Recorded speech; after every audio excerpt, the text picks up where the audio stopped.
Well, guys, I want to talk to you about this Countyline 40-ton wood splitter they sell at Tractor Supply.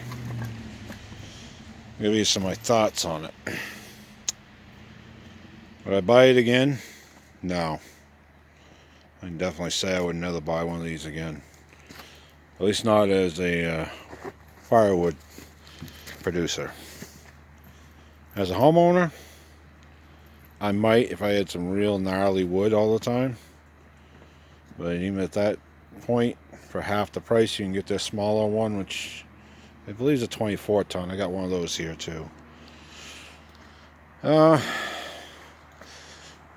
and cons of this machine. Not that heavy built for commercial use. This one is 10 months old and it's getting pretty well worn out. And the engine runs good. I'm not complaining about that. The hydraulics are fine. It's the beam on it. It's just not made for heavy duty use. It does. I like the fact that it comes with a good 14 horsepower Kohler Command motor. I can't complain. It's been a really good engine. But we did make some mods to this. You that follow my channel have seen the 4-way wedge that we made. It slips on over the regular wedge. We'll put this plate on because when you run this machine in the upright position, if you got a log that's too big and it tips over on that side of that little plate, then it'll pick up the machine instead of splitting the log. So we made that, put that on there. It came with a shelf, but we stole it to put it on the smaller machine. Then I decided I wanted one on this, so we made this. And we did it so from here to here is 16 inches exact. So that works good, if you got a piece that's questionable. And another thing we did was having problems with stuff jamming under the wedge. So we cut slots here. And we made it so it was 16 inch right to there. Which is coming handy. But this bottom plate, that's part of the main wedge. Right off the bat, started get you down there. It started bending in. It's warped. They just definitely not a machine to buy if you're really looking to sell firewood. I bought it. I needed a machine at that point in time. My splitter I had was falling apart. And it was what I could afford at the time. We've had problems with hydraulic leaks on this where we've had to constantly tighten lines. Not a big issue, but just something to be aware of.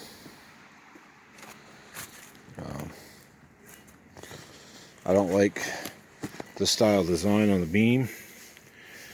As you can see, it builds up stuff here and it builds up stuff underneath the piston. Personally, when I bought this, I thought this was going to be the way to go. I had an old MTD horizontal vertical splitter, and it was nice to be able to tip it up when you had a big block. But most of the time I ran it this way. Well, the MTD used to be just a backup machine to our really big 100-ton wood splitter we used to have. So I thought this would be the real answer, but it's not. I mean, by all means, I highly recommend it. If you need it as a homeowner, you're doing 8 to 10 cords a year, this machine would last you a long time. It'd probably last you longer than you'd care to be still doing your own firewood. Especially if it was kept indoors. This one's been left outside. So it is what it is. The rubber handle on the control valve Wasn't long, that ripped right off, cracked, split. So I just put an 8-ball shift knob and picked up a local parts store on there, which I find more comfortable anyways than what was on there.